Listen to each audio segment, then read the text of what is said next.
Episode opening സീനിൽ ഇപ്പൊ നമ്മുടെ ലൂഫി അവനാണെങ്കിൽ ആ വയലറ്റ് പെണ്ണിനെ സേവ് ചെയ്തിരിക്കുകയാണ്. ലൂഫി ആണെങ്കിൽ അവൾക്ക് എന്താണ് സംഭവിച്ചത്, എങ്ങനെയാണ് അവൾ ഇവരുടെ കയ്യിൽ ചെന്ന് പെട്ടതെന്ന് ചോദിക്കും.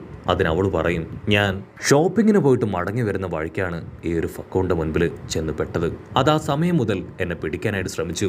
എന്റെ നിസ്സഹായ അവസ്ഥ കണ്ടാണ് ഈ ലയൺ അവിടേക്ക് വന്ന് അതുമായിട്ട് ഫൈറ്റ് ചെയ്തത്. അപ്പൊ തുടങ്ങിയ ആ സമയം മുതൽ ഇവറ്റകൾ ഫൈറ്റ് ചെയ്യാൻ തുടങ്ങിയതാണ്. ഇതുവരെ അവർ ഫൈറ്റ് അത് അവസാനിപ്പിച്ചിട്ടില്ല എന്ന് പറഞ്ഞു. അത് അവസാനിപ്പിച്ചിട്ടില്ല എന്ന് പറയും. അത് കേട്ട് അവളാണെങ്കിൽ ഡബിൾ ഷോക്കാവുകയാണ്. അവളാണെങ്കിൽ വീണ്ടും പറയും, ആ സമയത്താണ് രണ്ട് ജയന്റുകൾ എൻ്റെ അടുത്തേക്ക് വന്ന് എൻ്റെ കയ്യിലുണ്ടായിരുന്ന പണവും സാധനങ്ങളും എല്ലാം തന്നെ ഒരു ദാക്ഷിണ്യവും കൂടാതെ എൻ്റെ കയ്യിൽ നിന്ന് പിടിച്ചു വാങ്ങിയത്. അവരോടുള്ള ദേഷ്യത്തിൽ ഞാൻ വിളിച്ചു പറഞ്ഞു, കൊസുക്കി ക്ലാൻ തീർച്ചയായിട്ടും പഴയതുപോലായി മാറും. നിങ്ങളെല്ലാവരെയും ഞങ്ങൾ ഇവിടുന്ന് അട്ടിച്ചോടിക്കും. അത് കേൾക്കേണ്ട താമസം അവരാണെങ്കിൽ പ്രകോപിതരായി അവളെ തൂക്കിയെടുത്ത് ഒരു ചാക്കിലിട്ട് കൊണ്ടുപോകും. അങ്ങനെ കൊണ്ടുപോകുന്ന സമയത്താണ് നമ്മുടെ ലൂഫി അതിസാഹസികമായി അവരുടെ കയ്യിൽ നിന്ന് ഇവളെ രക്ഷിച്ചെടുത്തത്. ലൂഫി ആണെങ്കിൽ ഈ കാര്യങ്ങളെല്ലാം കേട്ട് ഇപ്പൊ അവളോട് പറയും, എനിക്ക് അത്യാവശ്യമായിട്ട് എന്റെ കപ്പല് ആരും കാണാത്ത ഒരു ഭാഗത്ത് ഹൈഡ് ചെയ്ത് വെക്കണം. എന്റെ കപ്പല് അത് ആരെങ്കിലും കണ്ടിട്ടുണ്ടെങ്കിൽ വലിയ അപകടമാണ്. അതിനവള് പറയും, പേടിക്കേണ്ട ആവശ്യമൊന്നുമില്ല, അതിന് പറ്റിയൊരു സ്ഥലം അതെനിക്ക് അറിയാമെന്ന് പറഞ്ഞ് ഇപ്പൊ ലൂഫിയായി ആ സ്ഥലത്തേക്ക് പോകും. ലൂഫി ആണെങ്കിൽ സേഫ് ആയിട്ട് കപ്പലൊരു ഭാഗത്ത് ഒളിപ്പിച്ച് വെക്കും. അതിനുശേഷം കപ്പലിൽ എന്തെങ്കിലും അവന് കഴിക്കാൻ കിട്ടുമെന്ന് അന്വേഷിക്കുകയാണ്. ലൂഫിക്ക് വിശക്കുന്നു മനസ്സിലാക്കിയ വയലറ്റ് പെണ്ണാണെങ്കിൽ അവനോട് കാഷ്വലായിട്ട് പറയും, നീ വിഷമിക്കേണ്ട ആവശ്യമൊന്നുമില്ല, നിനക്ക് ഇഷ്ടം പോലെ ഫുഡ് ഞാൻ തരാം, എന്നോടൊപ്പം എൻ്റെ വീട്ടിലേക്ക് വന്നാൽ മതി എന്ന് ഒപ്പം നീ വന്നാൽ മതി എന്ന് പറഞ്ഞ് ഇപ്പൊ ലൂഫിയുമായി അവൾ അങ്ങനെ കടന്നു പോവും. ലൂഫിയും ആ വയലറ്റ് പെണ്ണും ആനിമൽസും അവരെല്ലാവരും ഹാപ്പി ആയിട്ട് അങ്ങനെ മുൻപോട്ടേക്ക് കുതിച്ചു പായാണ്.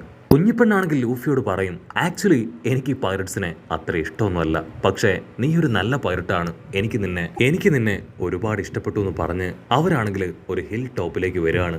അവിടെ എത്തിയതിനു ശേഷം അവളുടെ വീട് അതങ്ങനെ ചൂണ്ടി കാണിച്ചു കൊടുക്കും. അങ്ങനെ കുന്നും മലയൊക്കെ കയറി ആ പ്രകൃതി ഭംഗിയൊക്കെ ആസ്വദിച്ച് അവനാണെങ്കിൽ ഇപ്പോ ആ കുഞ്ഞിപ്പെണ്ണിന്റെ വീട്ടിലെത്തിയിരിക്കുകയാണ്. അവള് ഒരുപാട് സ്നേഹത്തിലും സന്തോഷത്തിലും ലൂഫിക്ക് ആവശ്യമായിട്ടുള്ള ഫുഡ് വളരെ ടേസ്റ്റ് ആയിട്ട് ഉണ്ടാക്കി അവന് വിളമ്പി കൊടുക്കും. അവനാണെങ്കിൽ സെക്കൻഡുകൾ കൊണ്ട് അത് മുഴുവൻ തിന്നു തീർക്കുകയാണ്. അതിനുശേഷം വീണ്ടും അവളോട് ഫുഡ് ആവശ്യപ്പെടും.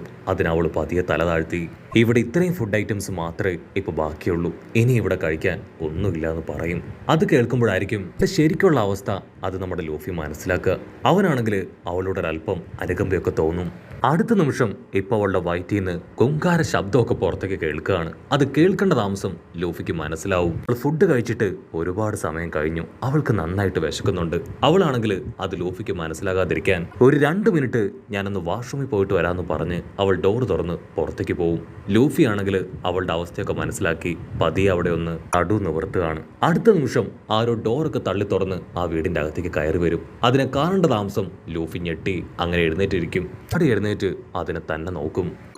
അവനാണെങ്കിൽ ലൂഫിയെ കാണേണ്ട താമസം സ്ക്വാഡൊക്കെ എടുത്ത് ഇപ്പൊ ലൂഫിക്ക് നേരെ ചേറി പാഞ്ഞു വരും. നിനക്കിത്ര ധൈര്യം ഉണ്ടെങ്കിൽ ഈ വീട്ടിലേക്ക് വന്ന് ഇവിടെ ഉണ്ടായിരുന്ന ഫുഡ് അത് മുഴുവൻ തിന്നു തീർക്കും ചോദിച്ച് അവനെ ആഞ്ഞു ചവിട്ടും. അതേസമയം ഇവിടെ ആ കുഞ്ഞിപ്പെണ്ണ് അവളാണെങ്കിൽ അവളുടെ വിശപ്പടക്കാനായിട്ട് അരുവിയിൽ നിന്ന് അല്പം വെള്ളം കോരി കുടിക്കുകയാണ്. അടുത്ത നിമിഷം ലൂഫി ആ ഡോറൊക്കെ തകർത്ത് അങ്ങനെ നിലവിളിച്ച് താഴേക്ക് ഫ്ലൈ ചെയ്ത് വരികയാണ്. അതുകണ്ട് ആ വയലറ്റ് കുഞ്ഞിപ്പെണ്ണ് അവൾ ഷോക്കാവും. ആ ആളാണെങ്കിൽ ഇപ്പൊ ലൂഫിയുടെ പിന്നാലെ വന്ന് അവനോട് പറയും, എൻ്റെ മകൾക്ക് വേണ്ടി ഞാൻ കരുതി വെച്ചിരുന്ന ഫുഡാണത്. അവൾ ആകെ ന്യൂ ഇയറിനും അവളുടെ ബർത്ത്ഡേക്ക് മാത്രമേ അല്പം റൈസ് കഴിക്കാറുള്ളൂ, അപ്പോൾ മാത്രമേ ഞങ്ങൾക്ക് റൈസ് കിട്ടാറുള്ളൂ. അവൾക്ക് കരുതി വെച്ചിരുന്ന ഭക്ഷണമാണ് നീ ഇപ്പോൾ ഒറ്റയടിക്ക് മുഴുവനായിട്ടും തിന്ന് തീർത്തത്. അത് കേട്ട് ലൂഫിക്കാണെങ്കിൽ ഒരുപാട് വിഷമം തോന്നും. ഇന്ന് അവളുടെ ബർത്ത്ഡേ ആണ്, അതുകൊണ്ടാണ് റൈസ് വാങ്ങി അവൾ ഇവിടേക്ക് വന്ന് കുക്ക് ചെയ്തത്. നീ അത് മുഴുവൻ ഒറ്റയടിക്ക് തിന്നു തീർത്തു. വയലറ്റ് പെണ്ണാണെങ്കിൽ ഈ കാഴ്ചകളൊക്കെ കണ്ട് അങ്ങനെ ഓടി എത്തുകയാണ്. മാസ്റ്റർ പ്ലീസ്, ദയവ് ചെയ്ത് അവനൊന്നും ചെയ്യരുത്. എന്താണെന്ന് ഞാൻ ഡീറ്റെയിൽ ആയിട്ട് പറയാം. അവനാണ് സത്യത്തിൽ എൻ്റെ ജീവൻ രക്ഷിച്ചത്. അതിനുപകാരമായിട്ടാണ് അവൾ കഴിക്കുന്ന സാധാരണ ഭക്ഷണം അതുമാത്രം അല്പം കൊടുത്തത്. അവളത് പറയേണ്ട താമസം അടുത്ത നിമിഷം അങ്ങനെ തലചുറ്റി താഴേക്ക് വീഴുകയാണ്. അവളുടെ മാസ്റ്റർ ഓടി വന്ന് അവളെ താങ്ങിയെടുക്കും. ലൂഫിക്കാണെങ്കിൽ അപ്പോഴും ഒന്നും മനസ്സിലാവില്ല, എന്തുപറ്റി, എന്താ ഉണ്ടായേ. അതിനാ മാസ്റ്റർ പറയും, ഇത് വളരെ പൊല്യൂട്ടഡ് ആയിട്ടുള്ള വെള്ളമാണ്, കൈലോടെ ഫാക്ടറിയിൽ നിന്ന് വരുന്ന പൊല്യൂഷൻ അത് മുഴുവൻ ഈ വെള്ളത്തിലാണ് കലക്കുന്നത്. ആക്ച്വലി ഞങ്ങൾ ഇവിടുന്ന് പോവാത്തത് ഞങ്ങളുടെ മാസ്റ്ററിന് വേണ്ടിയുള്ള കാത്തിരിപ്പ് കൊണ്ട് മാത്രമാണ്. ഞങ്ങളുടെ മാസ്റ്റർ അത് മറ്റാരുമല്ല, സാക്ഷാൽ ലേസ്.